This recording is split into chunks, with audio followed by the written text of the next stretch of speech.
Hi everyone, my name is May and I am the romance fiction queen. Welcome to my channel where I provide a step-by-step process for writing your first romance novel. Today I'll be going over how to do research for your romance novel, the fun way. Maybe you've been dreaming of writing your own romance novel for a while, but when it comes to putting a solid plot down on paper, you're coming up blank. This video will give you some fun ideas for where you can find inspiration for your first or your next romance novel.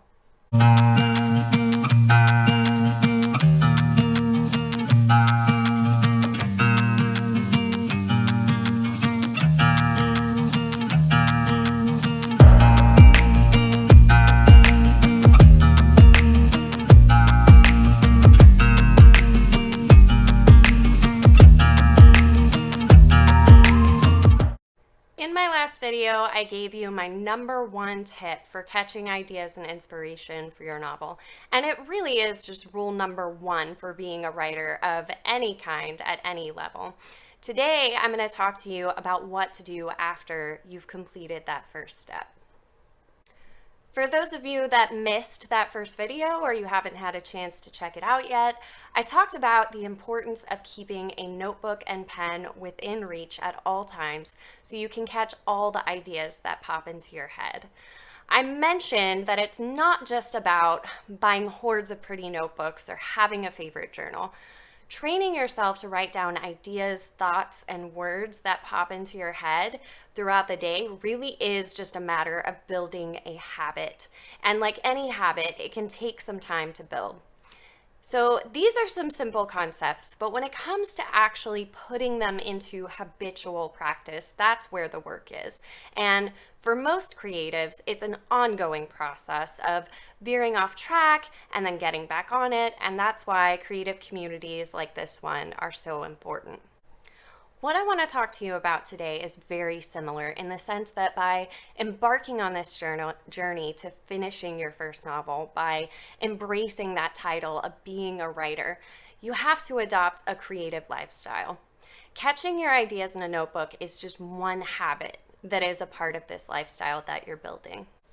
When it comes to finding inspiration and ideas for your novel, once you've established the habit of catching things in your notebook regularly, you'll have built up a whole bank of potential next books. But when you're first starting out, picking just one idea can be really tricky.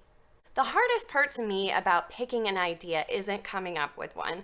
It's about committing to one idea and actually finishing it. I can come up with new ideas all day long, and I'm sure many of you can too. But if it's an idea you can't develop into a full chapter by chapter outline, or you think it's something you may lose interest in after a while, you're going to fall into the shiny new object trap, where you're constantly starting new novels, abandoning them, and never finishing anything. Raise your hand if that sounds familiar. Because I am not just the romance fiction queen, I am the queen of abandoning novel ideas. The goal here is not just to start writing, it's to actually finish your book. And in order to do that, you have to choose an idea that you're willing to fully commit to until it's seen through to the end. So where do you find an idea that truly excites you? One that you can't wait to start working on? One that you know is so solid that you're going to be able to push yourself to stay committed to a month down the road when the shiny newness of it has worn off. Here are my favorite places to find ideas and inspiration. So are you ready to research? Well, you can put away your textbooks because the kind of studying I recommend for the creative brainstorming process is every bit as entertaining and fulfilling as the creative process itself, as it should be.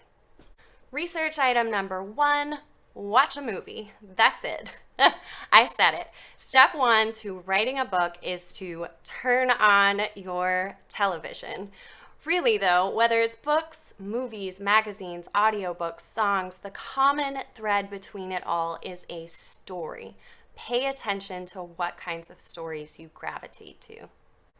binge watch your favorite rom-coms or classic romance movies that make you cry no matter how many times you watch them, consider what kinds of stories you find yourself gravitating towards in movies or in any other format over and over again. You'll likely start to notice a handful of repeating themes. So get to the root of those and use it as a fuel for your next story idea. The next place to look for inspiration for your next romance novel is, shocker, in a book. Reading really is a crucial part to brainstorming your next book because it takes that story arc you love so much and puts it into actual words on a page. So you can easily begin to imagine how you'll craft words for your own story. Tip number 2, go to a coffee shop. Take your trusty notebook that we talked about in the last video, go to a coffee shop and start to listen to the people around you. Listen to the woman telling her best friend about the bad date that she had the night before, or listen to the couple at the next table who are in the middle of their first date. What kinds of things are they saying to each other? More importantly, what stands out to you? What grabs your attention and makes you want to know more? This is the kind of dialogue that's going to grab your reader's attention and make them want to know more too. People watching, or rather people listening, is a great way to plant a seed in your brain for your next romance novel idea. Number 3, read book blurbs, the summaries and descriptions that you find on Amazon or other platforms that help you decide if you want to buy the book or not. When I'm ghostwriting a book for a client, I love it when they give me other books to reference. Of course, the ghostwriting process often moves too fast for me to read the whole books. They share these as reference so I can read through the book descriptions. This gives you the basics of the plot idea without accidentally stealing or copying too much unintentionally. It's always so exciting to read what kinds of new twists and surprises romance novelists are coming up with to bring some life to the same tried and true subgenres and themes. By reading through the summaries and blurbs, you consume more ideas for inspiration that would take you months to read if you were trying to go through each and every book cover to cover, though you can take note of your favorites to add to your reading list for later. Research item number 4, hang out with friends, go to a party. I can't tell you how many times my girlfriends and I were hanging out telling stories about our dating lives when someone would stop and say, "You should really write a book about that." If your life is lacking inspiration for a book, or maybe it's just too close and personal for you right now, turn to your friends' lives for inspiration. Of course, if the resemblance in the story will be uncanny enough for your friends to recognize, you'll probably want to ask for their permission.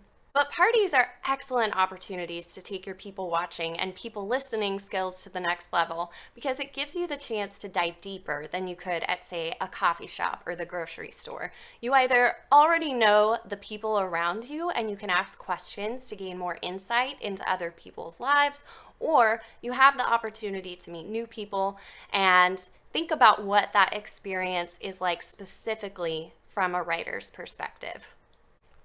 This is about learning to look at life through a writer's lens where inspiration can be found anywhere, even if you're already in the middle of writing a book. Get into the habit of keeping your eyes and ears open everywhere you go, writing down every little detail you find interesting, and eventually you'll have that bank of ideas that you can pull from every time you're ready to start a new book. Really embrace that curious, creative mindset and the writer's lifestyle. If you try any of these ideas and you're able to draw inspiration for your romance novel from them, please comment and share that with me and with the other viewers. I know since this is a brand new channel, I don't quite have an audience yet as I'm filming this, but for anyone who is watching, you should know about a couple of exciting things I have in the works. In addition to building up all of my platforms for Romance Fiction Queen, Instagram, Facebook, the blog, website, and this channel, I am also in the process of developing a new class for the Skillshare community, which I'm super excited to become a part of. And something I am especially excited about, I am working on an intensive workshop for writing a romance novel from start to finish, step by step. will establish a community of beginner romance novelists and all work together on every step of my process from the beginning to end. So by the time the class is over, everyone, myself included, will have completed their first draft of a romance novel. So if that sounds like something you would love to be a part of or something you've been needing to complete your first novel, please subscribe to my channel. You can also find me on Instagram or at romancefictionqueen.com. I'll have lots of exciting updates for you and news about all of that coming your way very soon. Thanks so much, and I'll see you next time.